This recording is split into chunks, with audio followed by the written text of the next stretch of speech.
guys, welcome to another episode of The Seventh Aspect. I am Siki and I am joined by Gary. It's great to have you with us. Thanks for joining us.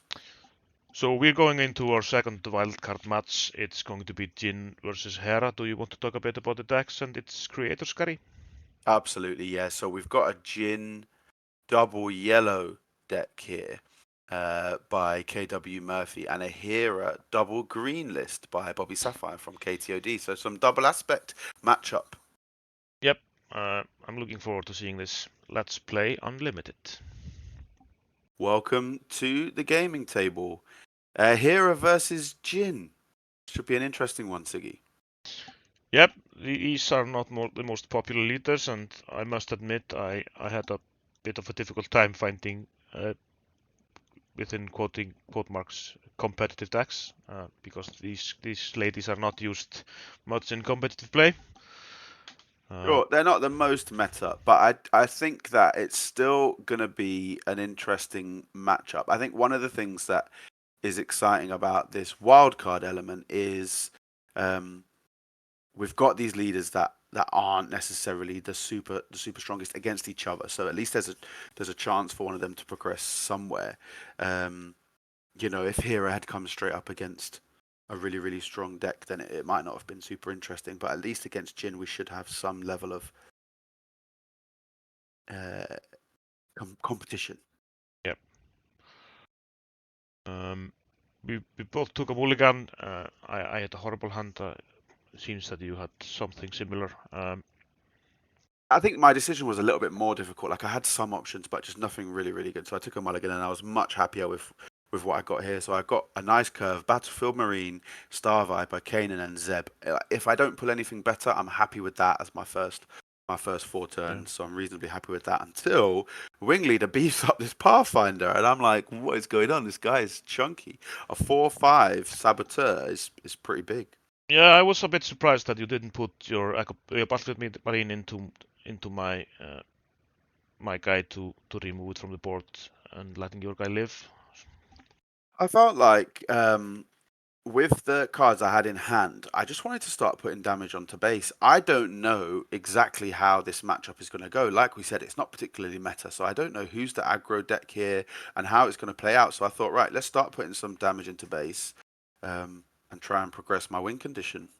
Yep, and I don't I'm not sure that attacking my guy would have been the right play, but I kind of feel like when I put it down and you put yours down, I was like, now he has an advantage on me if he attacks me. Also because Sure. my line of thinking was I will put a wing leader on it, and if you take it away, then my wing leader doesn't have a target. Yeah. And I didn't think about the wing leader play, so I get your point. Like because the Pathfinder only attacks for 2, I could take that trade. Equally, I thought I could continue to ping your base for 3 while you can only ping mine for 2, so that's also an advantage. Yep. But then he got beefed up by wing leader, so that obviously changed that. Yep. But I do bring out a Star Viper here, and with initiative, he's going to give me restore, which I think is really strong as well. Yep. And at the point where he came out, the wing leader can't deal with it. But I put out a Starfang, so. And at this point, I'm already up to 9 damage on your base, which I'm feeling pretty good about. I think Jeddah is a really unpopular base just because the ability isn't that strong, but I think it can be reasonably decent if used in the right situation. Yeah. But yeah, I'm just happy to have 9 damage on base at this point.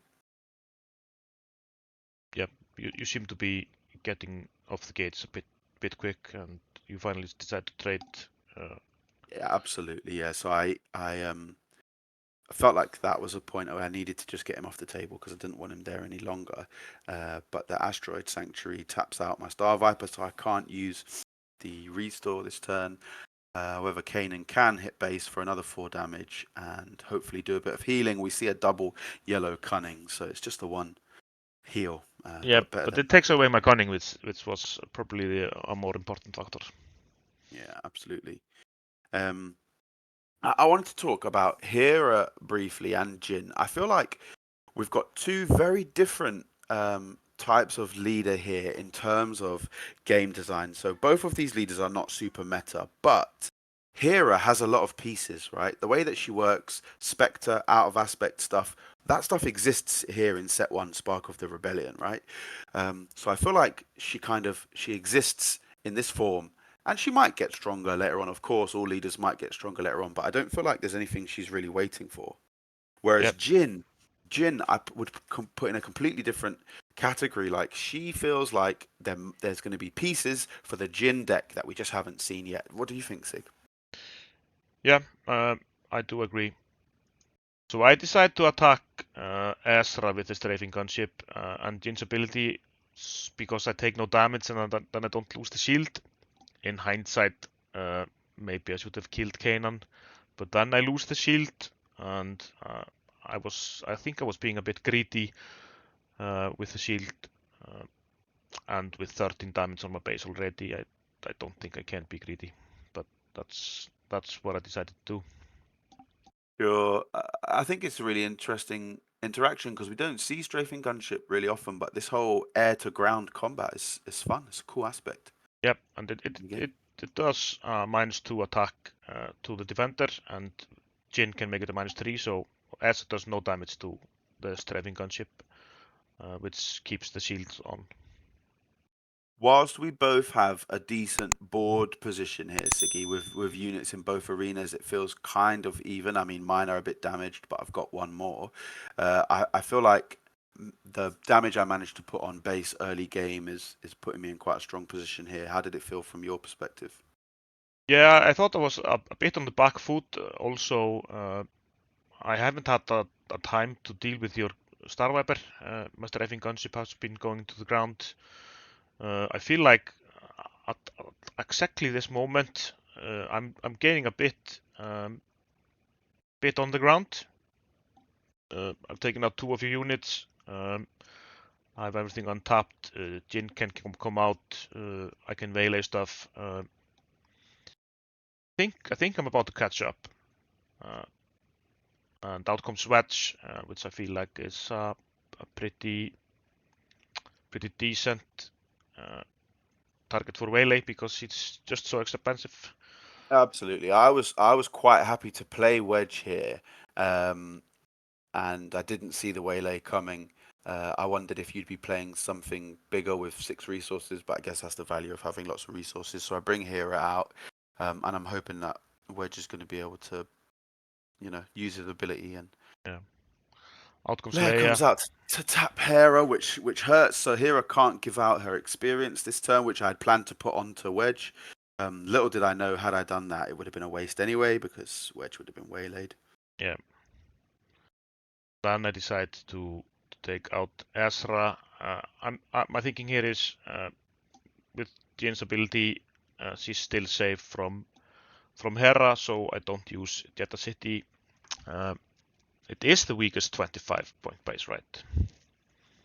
Um, Yeah, I think at least out of the 2 which are not popular, the blue one which gives a shield and the yellow one for -4, at least the shield can stick around for a bit longer. I think it's such a specific situation where this base ability is useful. It's just Yeah, very, very rare that it's going to be better than the 5 HP. yeah. And you have the initiative here, right? Uh, Even though it's on the wrong side of the board from the viewer's perspective. Yeah, sure. I finally play ETL to throw Zeb out, and this I think is quite an efficient play. He manages to take out the leader, and his damage from his ability then takes out Leia. So I wanted to use ECL earlier in the game, but I feel like at least it's been beneficial here with Zeb. Yeah, And he's then a unique body on the board, which although he's got 4 damage on him, he can make use of Hera's experience. yeah. And like we talked about Jeddah City just a minute ago, this is a super play by a 25 point base. It takes out my leader and a unit, and your guy stays on the board. But in hindsight, I might have used Jeddah City to save Jin from having this fate. But Hera here attacks for 0 just to give experience to Sab, which will die anyway to the strafing gunship. And I think the Donna play here is really nice because it buffs your units. And I didn't see that coming, so that was pretty cool. So you managed to clear out a lot of my board presence here. Yeah, but you just have lethal in on board in Yeah. Hera, so you've taken the initiative. So this is game, and Hera advances into the bracket where she will face Sabine in our next episode. At the beginning of Spark of Rebellion, Hera was one of my favorite leaders. I think she's got really cool artwork, and I enjoy the whole Rebels Spectre stuff. So we look forward to seeing her in the next round. Yeah, and I think I don't know how much Spectres there will be in the next set, but I think she's destined to get better. Thanks for joining us, and we'll see you next time on The Seventh Aspect.